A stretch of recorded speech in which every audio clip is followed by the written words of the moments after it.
안녕하세요. 부동산 논리정연 부연 인사드립니다. 네, 전 지금 사무실에서 사무실 업무를 하다가 영상을 켰습니다. 오늘 영상을 켠 이유는 이번 주 일요일이 13기 개강일입니다. 그래서 그동안 많이 기다려준 사장님들 이번 주에 꼭 뵙도록 하겠습니다. 그리고 이번 14기부터는 아무래도 제가 아시다시피 하는 업무가 좀 여러 가지다 보니까 오프라인 횟수를 좀 줄이게 되었어요. 최대한 이거를 몇 회는 더 유지하려고 계속 오픈을 못했다가 최종적으로 그렇게 결론이 나서 14회부터는 오프라인 기간이 좀 더 줄어들 예정입니다. 그래서 하루 생각하고 계신다면 이번 13기를 꼭 이용해 주셨으면 합니다. 네, 그리고 오늘 제가 영상을 켠 이유는 이번에 전세 사기, 신축 빌라 관련해서 전세 사기로 중개사님들이 상당히 많은 곤란을 겪고 계시잖아요. 그런데 제 주변에도 아시는 공인중개사님이 이 전세 사기 관련해서 소송을 걸리신 거예요. 그래서 저에게 도와달라고 연락이 왔고 그로 인해서 해결을 해드리고 그로 인한 영상을 한번 찍어보려고 합니다. 이게 뭐냐면 제가 서울에서 중개업을 하면서 알게 된 대표님이셨어요. 제가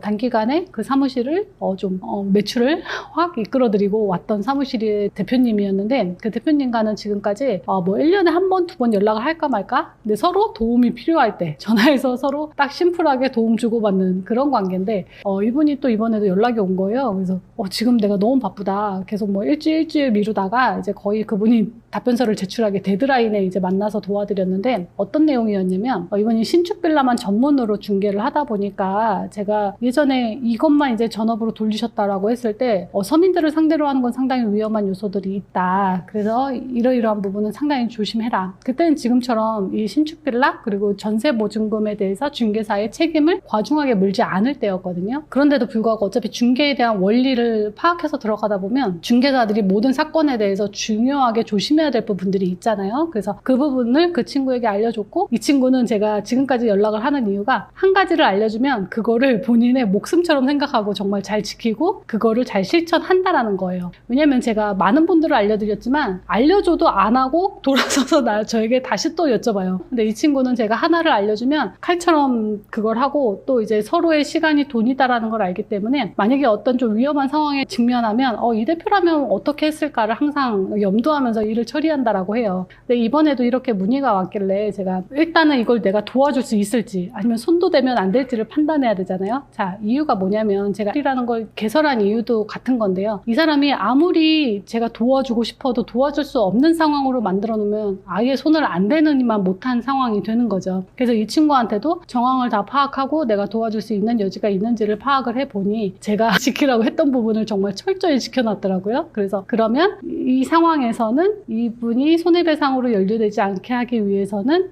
정확한 입증 책임 그리고 이 사람한테 위험하지 않을 부분을 잘 커트해내는 것이 가장 중요한 포인트였던 거죠. 그래서 제가 그런 증거자료들 만들어 올 부분 포인트 집어줘서 가져오게 하고 그로 인해서 도와줬고 그리하여 깨끗하게 결론이 날 수 있었습니다. 자, 이거예요. 중개사는요. 이 친구도 그 당시에 그 계약을 한 당시에는 지금처럼 이런 사회적인 문제가 대두될 거라고는 상상조차 할 수 없는 시기였고 또 무엇이 문제될지를 알 수가 없는 상황이었어요. 그리고 중개사 협회나 국토교통부에서도 중개사 너네 이거 조심히 해. 그리고 너네 이런 거 꼭 고지 의무나 이런 거 꼭 특약으로 넣어라고 하는 그런 게 없었어요. 근데 이거 아세요?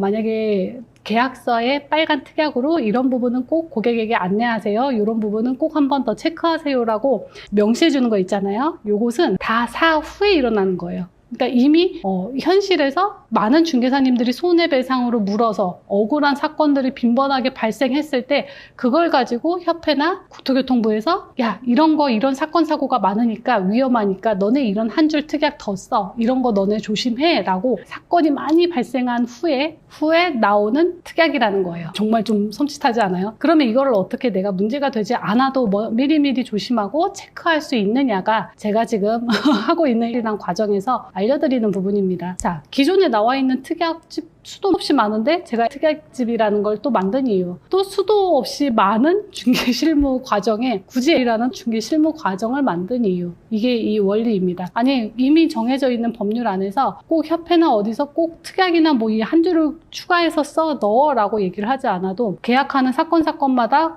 위험한 부분이 있는지 어떤 부분을 고객을 더 챙겨줘야 되는지 더 안전하게 끌어낼 수 있는지 이런 전반적인 중개 원리가 포함된 과정인 거죠. 그래서 이 친구한테는 이 과정을 제가 다 알려줄 필요도 없고 알려줄 이유도 없어서 알려주진 않았지만 그래도 이 친구가 사업을 하는데 가장 중요하게 포인트로 될 부분은 제가 알려줬었어요. 그래서 이번에도 그런 부분을 이 친구가 잘 지켰었고 또 그 지켰기 때문에 제가 이 친구를 안전하게 항변해 줄 수 있는 그 포인트를 잡을 수 있어서 도움을 드릴 수 있었습니다. 근데 이게 제가 이분의 사건만이 아니고 다른 분들의 사건을 보면 어떤 부분을 주장을 했느냐의 포인트거든요. 이거는 중개 현장에서도 똑같죠. 중개를 내가 하면서 계약을 할 때 내가 이런 항변을 할 걸. 아니면 이 중개사가 놓친 계약을 이 중개사는 아무렇지도 않게 했어. 제가 몇 달 전에도 한번 말씀드렸죠. 제가 했던 계약이었는데 다른 법인 중개사무실에서 3-4명의 중개사들이 2-3달 동안 매달렸고 온갖 노력을 했는데도 체결하지 못한 계약을 제가 훨씬 더 높은 금액으로 안전하게 2-3일 만에 완료한 계약.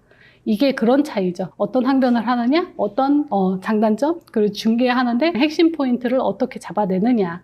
여기에서 이제 매출과 실력의 차이가 나는 거겠죠. 근데 현장에서 중개사님들이 중개업을 하다 보면 정말 억울하게 손해배상들을 내시거든요. 내가 진짜 손해배상을 할 만하니까 낸 거야 라는 중개사님들은 한 분도 없으실 거예요. 그리고 중개 보수료로 손해를 배상한 경우도 똑같은 거죠. 내가 할 만하니까 한 건 없고 거의 다 억울한 상황에서 많이를 지불하시거든요. 그래서 이런 억울함이 없도록 포인트, 가장 중요한 거에 대한 판단력을 키우셔야 됩니다. 이게 또 지금 마스터 클래스까지 진행을 하잖아요. 이 클래스가 개설된 것도 이런 현장에서 적용하고 원리 원칙을 어떻게 자유자재로 쓸 수 있는지, 그리고 이걸 더 디테일하게 사용하는 방법들을 더 공부하고 싶으신 분들의 요청으로 이걸 개설을 해서 진행하고 있는 거거든요. 만약에 제가 아무리 알려줬어도 이 친구가 하지 않았다라면 저는 아예 손을 대지 못했을 거예요. 안 됐겠죠? 그래서 현장에서 내가 매출을 더 일으키고 싶다, 안전한 계약을 하고 싶다라면 이 상황에 대한 모든 판을 볼 수 있을 정도의 그 식견을 가지고 중개에 임하셔야 된다라는 이야기를 전해드리며 오늘의 영상을 마무리하도록 하겠습니다. 네, 그래서 이번 13기 사장님들 이번 주 일요일 날 뵙도록 하겠습니다. 과제 있으시죠? 그 과제 꼭 해가지고 오시길 바라고요. 네, 이번 14기는 오프라인 횟수가 줄어드니 를 생각하신 사장님들이라면 이번 13기에 꼭 뵙도록 하겠습니다. 긴 영상 봐주셔서 감사합니다.